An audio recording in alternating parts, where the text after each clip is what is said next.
बहुत ही साधारण भाषा में समझाने की कोशिश करेंगे कि कैसे क्या होता है, ठीक है? अब जैसे अपराध हुआ कोई भी, अब अपराध भी तो कई तरीके के होते हैं।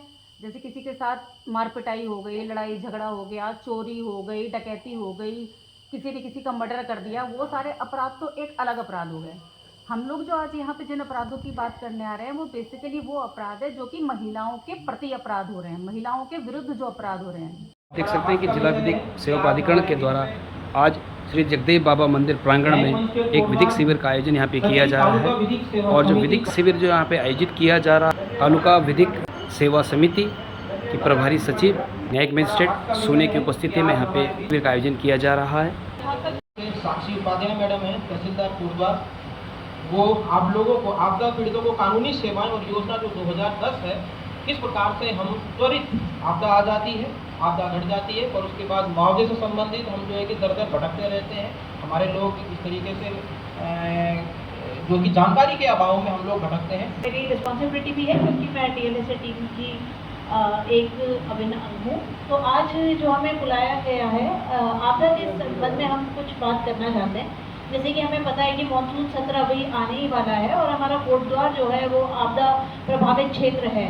और जहाँ आपदाएँ पिछले साल तो थोड़ी कम थी, पर उससे पहले तो हमने बहुत विकराल रूप देखा है आपदा का।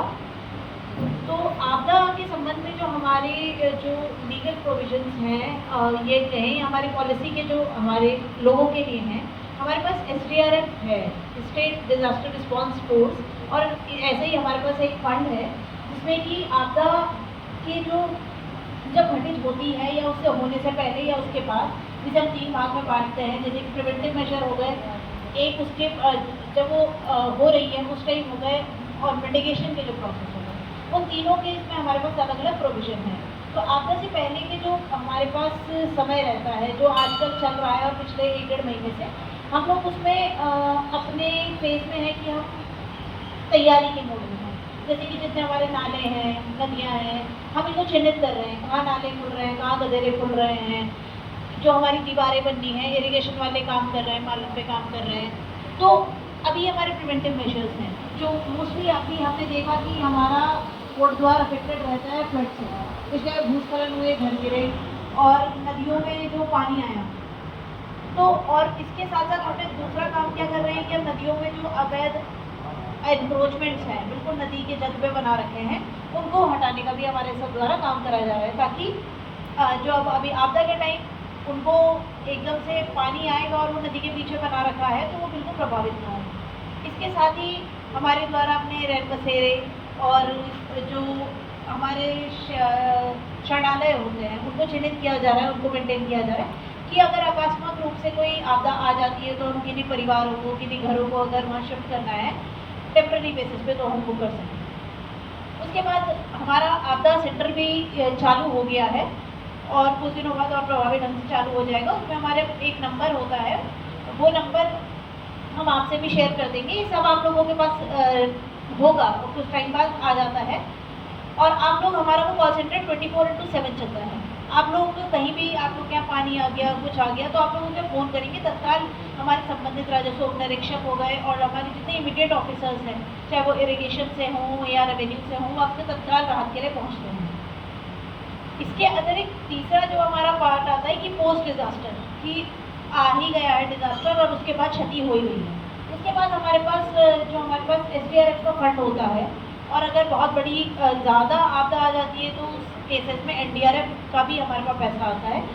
तो उसमें जैसे अगर घर गिरना या अगर अप्रिय घटना हो जाए, किसी की मृत्यु हो जाए, जानवरों का लॉस हो जाए, भूमि कटाव हो जाए, इन सबको लेकर हमारे पास एक कंपनसेटरी वैल्यू है कि कंपनसेशन के नाम पे आपको जितना भी हमारी गाइडलाइंस में पैसा है वो अनुमन्य है, वो आप लोगों को दिया जाता है। इसके लिए पटवारी आपके क्षेत्र में आते हैं या आप हमसे संपर्क कर सकते हैं या आप कंट्रोल रूम पे करेंगे। आप अपना दर्ज कराएंगे कि हमारे क्षेत्र में सो एंड सो घटना हो गई है, हमारे पटवारी जी आएंगे, वो आपका जांच करेंगे और एक प20 का फॉर्म होता है, उस प20 के फॉर्म में हमको रिपोर्ट देंगे। अभी मैं आपके संज्ञान में लाना चाहूँगी, अभी 1.5 महीने पहले ही हमारे काशीरामपुर वाले क्षेत्र में जब पिछले दिनों बारिश बिजली गिरी थी तो एक लड़की की उससे डेथ हो गई थी। तो अब उसका जो हमने, तो उसकी जो प्रोसीजर है फॉलो करा, प20 में उसको भरा है, उसके PM की रिपोर्ट के बाद उसको सहायता राशि एनिमल ने की है।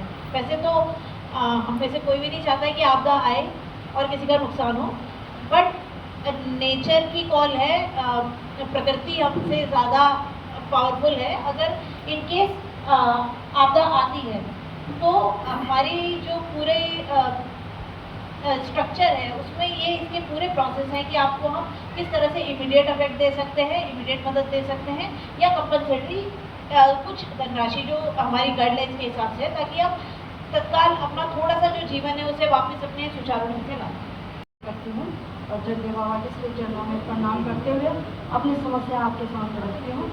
मेरी समस्या ही मेरे पूरे जो हमारा वार्ड नंबर 30 है और विशेषकर जो हमारा ये जगन्नाथ एरिया है महाकोट से, महाकोट के पड़ाव से होते हुए ये पूरा आपका जगदेव पूरा नीचे तक महाकोट कवर करता है।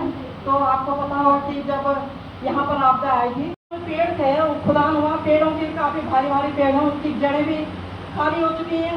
वो पेड़ कब रास्ते चलते किसी राह पे गिर पड़े, गाड़ी मोटर से चल रहे हैं या कोई आदमी पैदल चल रहा है, कब गिर पड़े कोई पता नहीं है। और नहरें काफ़ी अब मलबा भर चुका है, जिस वजह से अब ऊपर से जो भी पानी आता है बरसात में वो सारा पानी घरों में घुस जाता है। अपने चाहे वो गौशाला हो चाहे हमारे आवास हो, उन घरों में घुस जाता है। ये सारी महिलाएं आप इनसे पूछ सकते हैं। इन सभी की समस्या है जो मैं आपके सामने रखना चाह रही हूँ। और क्या इसमें परेशानी हमें भी हो रही है, और ऐसा कि औरों के जगह में पानी ना जाए और आपके घर में पानी ना जाए। और जो पेड़ जिनकी आप बोल रहे हैं कि जड़ें खत्म हो गई हैं, वो गिर सकते हैं, तो उनके बारे में भी हम दिखा देंगे। अगर लॉपिंग की आवश्यकता है, उन्हें हटाने की आवश्यकता है, तो कोई अप्रिय घटना ना हो, कोई मानव या पशु हानि ना हो, इसके लिए हम उसके ऊपर कार्रवाई करेंगे। और आपदा कंट्रोल रूम तहसील प्रशासन उसको संचालित करेगा। मैं आपको नंबर बता रहा हूँ 7453053640।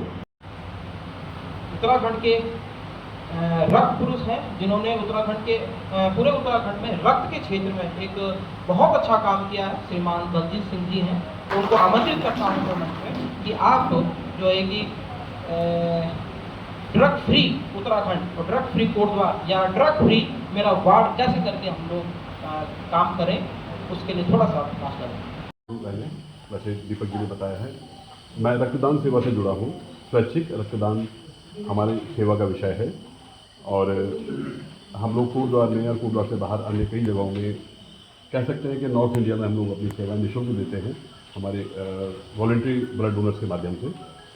और इसी सेवा के अंतर्गत क्योंकि अभी बात मुझे नशे के ऊपर करनी है, तो ये देखा गया है कि अधिकतर समय पर जैसे हम लोग कैंप आयोजित करते हैं, ब्लड डोनेशन कैंप आयोजित करते हैं, तो उसमें बड़ी उम्र के जो डोनर हैं वो तो सफल रहते हैं, अधिकतर उनकी परसेंटेज ज़्यादा रहती है। और युवा जो है वो उनका फेल होने का परसेंटेज ज़्यादा है। तो हम लोगों ने इस चीज़ पर जो है ध्यान दिया है। मुख्य कारण तो खान पान की कमी ही कहा जाएगा। आज के दौर में जो बाज़ारी चीज़ें जो बच्चे या जो भी चीज़ें जो जैसा अब समय चल रहा है, इसमें नशा और गलत खान पान ये एक मुख्य वजह है जिसके कारण जो है स्वास्थ्य को लेकर के कमी देखी जाती है। हमने देखा है कि सेना की भर्ती के दौरान ये अधिकतर युवा फेल हो जाते हैं। वजह फिर वही है, खान पान, गलत खान पान, जिसमें नशा एक मुख्य कारण है। नशा जो है वो हमारे समाज को खोखला करता है, स्वास्थ्य के लिए हानिकारक है, तो सभी जानते हैं, लेकिन उतना ध्यान नहीं दिया जाता है। तो मैं इस मंच के माध्यम से यही निवेदन करना चाहूँगा समाज में कि स्वास्थ्य बहुत बड़ी संपत्ति, सबसे पहली संपत्ति हमारी जो है स्वास्थ्य है। हेल्थ इज वेल्थ कहा गया है, हमारी सबसे बड़ी संपत्ति स्वास्थ्य है। इसको ठीक रखने के लिए अपने खान पान पर ध्यान देना चाहिए, विशेषकर नशों को लेकर के। नशों से बचना चाहिए और हमें अपने परिवार के जो भी युवा हैं या जो भी हैं, अगर लगता है कि नशे से ग्रस्त हैं तो उनको समझाना चाहिए, प्यार से बात करनी चाहिए, उनको अपने शरीर का महत्व समझाना चाहिए। और देखिए, मैं कहना चाहूँगा कि हमारे ग्रुप में 65 साल की अवस्था के भी ब्लड डोनर हैं जो सफलतापूर्वक ब्लड डोनेट करते हैं। उनमें महिलाएं भी हैं और पुरुष भी हैं। मैं खुद 60 साल की अवस्था का हूँ, रेगुलर डोनर हूँ। लेकिन युवाओं को देख करके ये जो नशे से ग्रस्त होकर के जो अभी जो इनका जो परसेंटेज गिरता जा रहा है स्वास्थ्य को लेकर के, ये चिंताजनक है। प्रभारी सचिव तालुका विधिक सेवा समिति कोटद्वार महोदय आज हमारे बीच में उपस्थित हैं और अब उनसे अनुरोध करूंगा मैडम से कि आप जो है कि 2 शब्द हमारे जो वार्ड के सदस्य हैं, जो हमारे वार्ड की जनता है, उनको भी लाभ बनाई दीजिएगा मैडम। और बहुत ही साधारण भाषा में समझाने की कोशिश करेंगे कि कैसे क्या होता है, ठीक है। अब जैसे अपराध हुआ कोई भी, अब अपराध भी तो कई तरीके के होते हैं। जैसे किसी के साथ मार पिटाई हो गई, लड़ाई झगड़ा हो गया, चोरी हो गई, डकैती हो गई, किसी ने किसी का मर्डर कर दिया, वो सारे अपराध तो एक अलग अपराध हो गए। हम लोग जो आज यहाँ पे जिन अपराधों की बात करने आ रहे हैं वो बेसिकली वो अपराध है जो कि महिलाओं के प्रति अपराध हो रहे हैं, महिलाओं के विरुद्ध जो अपराध हो रहे हैं। अब महिलाओं के विरुद्ध भी जो अपराध होते हैं वो भी कई तरीके के होते हैं। तो हम लोग जो यहाँ पर बात करने आए हैं वो वाले अपराध है जो कि उनके यौन शोषण से संबंधित हैं, ठीक है। यौन शोषण को अगर सिंपल भाषा में कहें तो जैसे जो महिला की गरिमा को ठेस पहुँचाते हों, जैसे कि कोई किसी के साथ, किसी महिला के साथ छेड़खानी कर दे, ठीक है, छेड़खानी कर दे, उसको गलत अपशब्द कुछ बोल दे, कुछ ऐसा बोल दे कि उसकी लज्जा भंग हो जाए, उसको अनकंफर्टेबल महसूस हो, कुछ ऐसी बात कर दे। समझ रहे हैं ना आप? तो सभी महिलाएं सभी समझते हैं कि कोई गंदे इशारे कर दिए। तो इस तरीके के जो मामले आ गए वो सारे के सारे यौन अपराध से संबंधित होते हैं। इसका जैसे रेप केसेस तो आप लोगों ने सुना ही है, वो तो खैर बहुत ही वैसा वाला मामला हो गया। लेकिन जो आमतौर पर जो छोटे छोटे मामले होते हैं ना वो हम लोग इग्नोर कर देते हैं। जैसे मान लीजिए कि आप कंटिन्यूसली ये देख रहे हैं कि कोई लड़का या कोई आदमी आपका लगातार पीछा कर रहा है। आप सुबह उठ के मान लो स्कूल के लिए या कॉलेज के लिए तैयार होकर जाते हो, देख रहे हो कि पीछे से कोई लड़का बार बार आपको जो है पीछा कर रहा है, लगातार पीछा कर रहा है, चाहे वो कुछ कह भी नहीं रहा लेकिन आपको पीछा तो कर रहा है ना। आपको अनकंफर्टेबल तो लग रहा है ना कि ये लड़का मेरे साथ क्यों रोज पीछा कर रहा है। तो ये भी एक अपराध है। तो आपको ये सबसे पहले ये जानने की ज़रूरत है कि अपराध कौन कौन से हैं, किस किस तरीके से हैं महिलाओं के प्रति। फिर दूसरी बात तो ये भी एक स्टॉकिंग का अपराध है कि भाई, और किसी महिला का पीछा करना केवल फिजिकल रूप में या शारीरिक रूप में पीछा करना नहीं हुआ।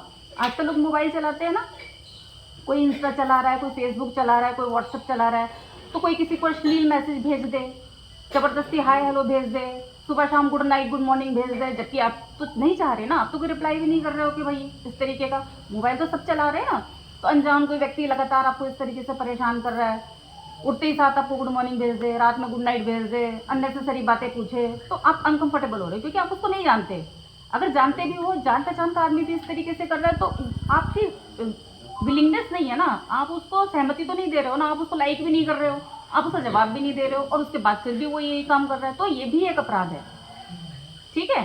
बाकी छेड़छाड़ के तो आपको सबको पता है। जैसे आजकल एक नए अपराध भी जैसे जुड़ गए हैं मोबाइल के थ्रू। क्या हो रहा है, लोग किस सबकी जैसे महिलाओं की अश्लील वीडियो बना लेते हैं, तो उसके बाद क्या करते हैं, ब्लैकमेल करते हैं कि तो भाई मेरे पास से ये ऐसी ऐसी फ़ोटोज़ हैं। पहले शादी का वादा करते हैं, फिर उनके साथ शारीरिक संबंध बनाते हैं, फिर उसके बाद क्या देते हैं कि भाई हम तेरे से शादी नहीं कर रहे हैं। तो क्या है, तो महिला की जो एक वैसी पिक्चर्स होती हैं या फ़ोटोज़ होती हैं या वीडियोज़ उसके पास चली जाती है, फिर वो उसके तहत क्या करते हैं, ब्लैकमेल करते हैं। अब लड़की क्या होती है, शर्म के मारे तो बोल नहीं पाती है, फिर क्या है, ये सारी वो चुपचाप सहती रहती है। फिर वो 1 बार बुलाता है, 2 बार बुलाता है, 3 बार बुलाता है, मनमर्जी करता है। तो हमें सबसे पहले जब पहली बार ही आपको कोई इस तरीके से कहे कि मेरे पास तेरी फ़ोटो है, मेरे पास तेरी वो अश्लील वीडियो है, ये है वो है करके, तो आपको इसकी शिकायत करनी है, चुप नहीं बैठना है। क्योंकि अगर आप चुपचाप इन बातों को सहन करेंगे तो आपके साथ वो और ज़्यादा करेगा, ठीक है। बहुत सारी बातें आप लोगों ने बताई यहाँ पर। तो ये तो महिलाओं वाली बातें हो गई, ठीक है, महिलाओं के यौन शोषण से संबंधित बातें हो गई। अब महिला कार्यस्थल पर भी तो जाती है, ऐसा तो है नहीं कि केवल घर में उसके साथ छेड़खानी हो गई। कार्यस्थल पर जाती है, कार्यस्थल पर भी उसके साथ छेड़खानी हो सकता है, उसके बॉस कर सकता है, उसका साथ का जो सहकर्मी है वो कर सकता है, किसी विद्यालय में पढ़ाने जा रही है वहाँ हो सकता है, किसी कंपनी में काम करने जा रही है वहाँ हो सकता है। तो ये इस तरीके के जो यौन शोषण या यौन उत्पीड़न वाले जो जितने भी अपराध है वो एक महिला के साथ कहीं पर भी हो सकते हैं, घर पे भी हो सकते हैं, प्लस बाहर अगर वो जॉब करने जा रही है तो वहाँ पर भी हो सकते हैं। तो क्या करना है, हमें उसमें चुप नहीं बैठना है, हमें उसकी शिकायत दर्ज करानी है। आपकी नहीं समझ में आ रहा कि हम कैसे शिकायत करें, क्या करें, तो फिर जितना जैसे बताया कि PLVs आपकी मदद करते हैं, ठीक है, थाने में भी जाके आपने बताया कि आप उसकी शिकायत दर्ज कर सकते हैं। तो इस तरीके की बातें हैं। फिर ये तो महिलाओं वाला हो गया। अब अगर इसी तरीके की कोई यौन अपराध अगर कोई बच्चे के साथ करता है, तो हमने महिलाओं की बात कर ली, ठीक है। अब बच्चा हम किसे कहते हैं, जो कि 18 साल से नीचे का होता है, इस बात को समझिएगा। बालक कौन हुए? जो 18 साल से नीचे का है। और बालक में जैसे आपने बताया कि लड़का और लड़की दोनों शामिल होते हैं, तो कभी भी ये मत सोचना कि लड़कियों के साथ ही कुछ गलत होगा तभी हम इसकी आवाज़ उठा सकते हैं।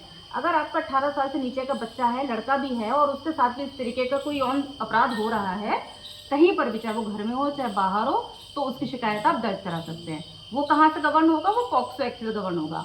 ठीक है, तो जैसे बहुत सारी कानूनी जानकारी आपको नहीं समझ में आ रहा है कि आपको कौन सा चैनल पकड़ना है, तो जैसे PLVs हैं, आप इनकी मदद ले सकते हैं। ठीक है, निःशुल्क आप कानूनी जानकारी ले सकते हैं, थाने में जाकर शिकायत कर सकते हैं। और रही बात आपकी पहचान को गुप्त रखने की, तो वो आपकी पहचान गुप्त रखी जाती है, खासतौर से ऐसे सेंसिटिव मामलों में जिसमें कि महिलाओं के प्रति अपराध होता है। तो इस तरीके से तो ये सारी बातें तो बता दी, लेकिन आपको एक बात और इस चीज़ को समझना चाहिए कि कंपनसेशन से रिलेटेड क्या प्रोविजन है। ठीक है, अब जैसे किसी महिला के साथ कोई यौन उत्पीड़न हो गया, ठीक है, यौन शोषण हो गया, यौन उत्पीड़न हो गया, उसका सेक्सुअल हरासमेंट हो गया, इस तरीके के जो उसके महिमा को नीचे गिराता है या उसको लज्जा भंग करता है, इस तरीके के जो मामले समझ रहे हैं ना महिलाओं के प्रति, यौन अपराध जो भी कोई हुआ है, तो ऐसी महिलाओं को सरकार की तरफ से प्रतिकर भी मिलता है। इंग्लिश में उसे कहते हैं कंपनसेशन, हिंदी में कहते हैं उसे प्रतिकर। वो इसलिए दिया जाता है ताकि वो अपने जीवन को अच्छे से यापन कर सके। क्योंकि कभी कभी ये देखा जाता है कि अगर मान लीजिए आप किसी मोहल्ले में हैं, किसी गली मोहल्ले में, या जहाँ पर भी जिस भी लोकेलिटी में आप रहते हैं, वहाँ पर किसी के बच्चे के साथ ऐसा कुछ हो जाता है ना, तो मोहल्ले वाले परेशान करने लग जाते हैं। देखो फलाने की लड़की के साथ ऐसा हो गया, ढमकाने के लड़के के साथ ऐसा हो गया, इस तरह की बातें होती है ना। तो क्या होता है, मजबूरी में उन माँ बाप को वो जगह बदलनी पड़ती है। कई बार ऐसा होता है ना, फोर्सफुली नहीं चाहता इंसान, लेकिन फिर भी समाज के डर से ऐसे कि लोग परेशान करेंगे उसके बच्चे को या उन लोगों को परेशान करेंगे, तो उनको एक जगह छोड़ के दूसरी जगह जाना ही पड़ता है। तो ऐसे में उनको भाई पैसे की जरूरत होती है, हर किसी को इतना आसान तो होता नहीं है कि आप जिस जगह पर रह रहे हैं और दूसरी जगह पर आप चले जाएं, तो हर चीज़ में पैसा चाहिए ना। या फिर उस बच्चे की एजुकेशन के लिए अगर आप स्कूल चेंज करना चाह रहे हो, कहीं और पढ़ाना चाह रहे हो, इस तरीके की जो बेसिक नीड्स हैं, उन जरूरतों को एट द टाइम उस टाइम पे कौन पूरा करेगा? तो सरकार ने ऐसी योजनाएं बना रखी हैं कि अगर महिलाओं या फिर ये जो पॉक्सो एक्ट से संबंधित बच्चे होते हैं ना, जिनके साथ यौन अपराध होते हैं, तो उनको कंपनसेशन भी मिलता है, प्रतिकर मिलता है। ठीक है, तो प्रतिकर की धनराशि आप अंतरिम भी ले सकते हैं, मतलब इंटरिम रूप से भी ले सकते हैं, और फिर जो फाइनल जजमेंट आता है, जो फाइनल निर्णय आता है, तो तब भी उसकी राशि आप प्राप्त कर सकते हैं। तो ये हो गई प्रतिकर की बात। ये पॉक्सो एक्ट आपको समझ में आ गया? ये बच्चों से रिलेटेड है। 18 साल से नीचे का अगर कोई भी लड़का लड़की उसके साथ यौन अपराध होता है, तो कौन सा एक्ट लागू होगा? पॉक्सो। ठीक है, और बहुत ज़्यादा अगर अभी नहीं भी याद आता तो इतना समझ लीजिए कि कुछ भी ऐसा गलत होता है तो आपको तुरंत इन्फॉर्म करना है, चाहे पुलिस में इन्फॉर्म करें, चाहे अपन PLVs को बताएं, या जैसे भी। ठीक है, लेकिन चुप नहीं रहना है। बच्चों को भी जागरूक करना है कि गुड टच और बैड टच जैसे भी बताया, तो वो सारी चीज़ें आप घर में बता के रखेंगे, और बच्चों को ये भी बताएंगे कि बाहर वालों से तो सावधान रहना ही रहना है, घर के अंदर जो सदस्य रह रहे हैं आपको उनसे भी सावधान रहना है। क्योंकि बच्चा इतना ज़्यादा नहीं समझदार होता, वो तो भाई फ्लाइंग फेस करता है ना कि ये तो मेरे दादा होंगे, ये तो मेरी दादी होंगी, ये मेरे चाचा हैं, ये मेरे मामा हैं, ये मेरे साथ कभी कुछ गलत नहीं कर सकते। बट आज का ज़माना है ऐसा, आप लोग न्यूज़ तो पढ़ते होंगे, समाचार पढ़ते होंगे, कितने सारे केसेस ऐसे आ रहे हैं जिसमें घर में ही हो रहा है, परिचित लोग ही कर रहे हैं बच्चों के साथ गलत। ठीक है, तो खुद भी वॉच करना है। जो मुझे विषय दिया है पॉक्सो पर बोलना, बच्चों, ये जो अधिनियम बना था ये सन 2012 में बच्चों के साथ जो लैंगिक अपराध होते हैं उनसे संरक्षित करने के लिए बना था। इसका लक्ष्य था कि जो हमारे छोटे बच्चे हैं, जो हमारे छोटे नन्हे पौधे जैसे होते हैं, आगे जाके उनका समाज का निर्माण उन्हीं बच्चों से होता है, उसको लैंगिक अपराधों से बचाया जा सके। और ये उस समय इसकी जो सज़ा रखी गई थी वो 3 वर्ष तक की रखी गई थी, फिर इसमें संशोधन हुआ, फिर आजीवन रखे। बच्चों का जो जीवन होता है, जैसे वो जीवन शुरू करते हैं तो सबसे पहले वो माँ के साथ रहते हैं, अपने परिवार के साथ रहते हैं। परिवार के साथ रहते रहते परिवार में ही कुछ लोग ऐसी विकृत मानसिकता के होते हैं जो उनके साथ इस प्रकार का व्यवहार करते हैं। उनको गुड टच बैड टच सिखाती है माँ, उसके साथ ऐसा कुछ करते हैं जिसकी छवि उसके पूरे जीवन को प्रभावित कर देती है। तो उसको एक सजा, उसको एक विधिक संरक्षण दिया गया सन 2000 के अधिनियम से, और 2019 में इसको आजीवन सजा के रूप में परिवर्तित कर कि अगर कोई इस तरह का अपराध करेगा, समाज के कोई असामाजिक तत्व बालकों के साथ लैंगिक अपराध करेंगे तो उनको आजीवन कैद भी आजीवन कारावास की सजा भी दी जा सकेगी। और न्यायालय और इनके जो न्यायालय होंगे वो विशेष न्यायालय के रूप में स्थापित किए गए हैं। तो एक महिला, क्योंकि यहाँ पर मातृशक्ति काफ़ी बड़ी संख्या में उपस्थित है, तो जैसे हम लोग हैं, मैं एज एडवोकेट अधिवक्ता के रूप में आपकी मदद कर सकती हूँ। जो अपराध हो जाएगा, पर उस अपराध को रोकने की जो भूमिका है वो आप मातृशक्ति की, आप परिवारजन की हो जाती है। आए हैं यहाँ पे आपको जागरूक करने के लिए, आपकी चीज़ें बताने के लिए, तो हमारा ये फर्ज बनता है कि हम आए और सीखें और जाने की क्या चीज़ है ना। और मैं तो कह रही और भी लोग आते तो और अच्छा होता, बच्चों को भी ले आते, बहुत देखो बच्चे भी जागरूक होते हैं, है ना। देखिए मैं हूँ anti human trafficking unit Kotdwar से। ये जनपद में हमारी एक यूनिट है, पूरा जनपद देखना पड़ता है। तो इसमें क्या है, मानव तस्करी जो है, आप लोग समझते हैं मानव तस्करी क्या है, उस पर हम लोग काम कर रहे हैं, ठीक है। और दूसरी बात, आप लोग हम लोग आ रखे हैं आज विधिक सेवा प्राधिकरण, जो हमारी जिला जज मजिस्ट्रेट मैडम है, तो उनकी उपस्थिति में ये वर्कशॉप रखी गई है। तो मैं इतना ही बताना चाहूँगी कि जो हमारे बालक हैं, बालक में क्या आता है, बालिका और बालक दोनों ही आ जाता है। बच्चे जब हम कहते हैं ना, तो दोनों के लिए है ये कानून, ठीक है, ये समझना जरूरी है। पोक्सो एक्ट क्या है वो तो पूजा मैडम ने बता दिया है। पोक्सो एक्ट जब ये मुकदमा दर्ज होता है तो ये कब होता है, और ये आप सब लोगों को जानना बहुत ही जरूरी है। जब हमारे बच्चे के लिए कुछ खतरा महसूस होता है, कुछ उससे छेड़छाड़ होती है, कुछ ऐसा आपको लगता है, तो चुप नहीं रहना है, ठीक है। अभी एक केस ऐसा आया था, जो नाम तो नहीं बताऊंगी, पर ये है कि बच्चे ट्यूशन पढ़ते थे, शिक्षक घर पे ट्यूशन पढ़ाने आते थे, मदर उसकी कहीं बाहर रहती थी, फॉरनर कहीं बाहर रहती थी, दादी के साथ वो लोग रहते थे। तो वो 2 मंजिले में तो वो रहते थे वो, और नीचे बच्चे पढ़ाता था वो, और नीचे बच्चे के साथ बच्ची थी 8 या 9 साल की बच्ची थी, तो उसके साथ वो टीचर छेड़छाड़ कर रहा था। अब बच्चों को तो अधिकतर ज़्यादा पता नहीं होता, आजकल वैसे जागरूकता इतनी बढ़ गई है, हम लोग भी स्कूलों में जाके, गांव घरों में जाके गुड टच बैड टच के बारे में हम लोग भी बताते हैं, और स्कूलों में भी गाइडलाइन है कि सभी टीचर जागरूक करेंगे बच्चों को, और हर माता पिता को, विशेषकर माता को तो ये देखना जरूरी है कि गुड टच क्या है, बैड टच क्या है, लड़के लड़कों के लिए दोनों को बताना जरूरी है। ये क्राइम हम ये सोचें कि लड़की के साथ ही होता है, ऐसा नहीं है, लड़का और लड़की के लिए सेम क्राइम आज की युग में हो रहा है, ठीक है। तो छेड़छाड़ करता था, लड़की को पहले समझ में नहीं आया, लेकिन 1-2 बार ऐसी चीज़ें हुई तो उसकी अपनी मदर से वीडियो कॉल पे बताई कि माँ मेरे साथ ऐसा है, ऐसा करते हैं सर।